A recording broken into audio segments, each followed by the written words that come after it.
അപ്പോൾ നമ്മുടെ അടുത്ത് നല്ല ലൈറ്ററുകൾ വന്നിട്ടുണ്ട്. നല്ല റീചാർജബിൾ ലൈറ്ററാണ്. ഇങ്ങനെ പിടിച്ച് നോക്കി കൊടുത്തു കഴിഞ്ഞാൽ അതുപോലെ കത്തും. ഓഫാക്കാൻ ഫോൺ ടച്ച് കഴിഞ്ഞാൽ ഓഫാവുകയും ചെയ്യും. അങ്ങനത്തെ നല്ല ലൈറ്ററുകൾ വന്നിട്ടുണ്ട്. അതുപോലെ നല്ല ഗ്യാസ് ലൈറ്ററുകളാണ്. ഇതൊരു സ്വിച്ച് ഓൺ ആയി കൊടുക്കുക. ഇതിങ്ങനെ പിടിച്ച് കഴിഞ്ഞാൽ ഇവിടെ ഇങ്ങനെ കത്തും. നമ്മൾ പേപ്പർ, ഗ്യാസ് എല്ലാ ഐറ്റംസുകളും കത്തിക്കാം.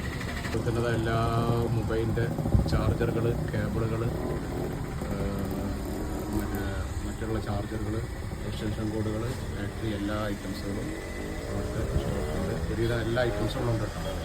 അത് വന്നു കഴിഞ്ഞാൽ നിങ്ങൾക്ക് ഒരുപാട് ഐറ്റംസുകൾ ഉണ്ടാവും. സ്വിച്ചായിട്ടും ബൾബായിട്ടും എല്ലാ സാധനങ്ങളും കിട്ടുക. ഇഷ്ടംപോലെ സാധനങ്ങളുണ്ട്. പല ജാതി സാധനങ്ങളുണ്ട്. ഇലക്ട്രിക് മാത്രമല്ല, എല്ലാവിധ ഐറ്റംസുകളും ഉണ്ടാവും. ലൈറ്റായിട്ടും ടോർച്ചുകളായിട്ടും എല്ലാം ഉണ്ടാവും. റിമോട്ട് കൺട്രോൾ അതുമുണ്ട്. എല്ലാ ഐറ്റംസും റിമോട്ട് കൺട്രോളുകളുണ്ട്.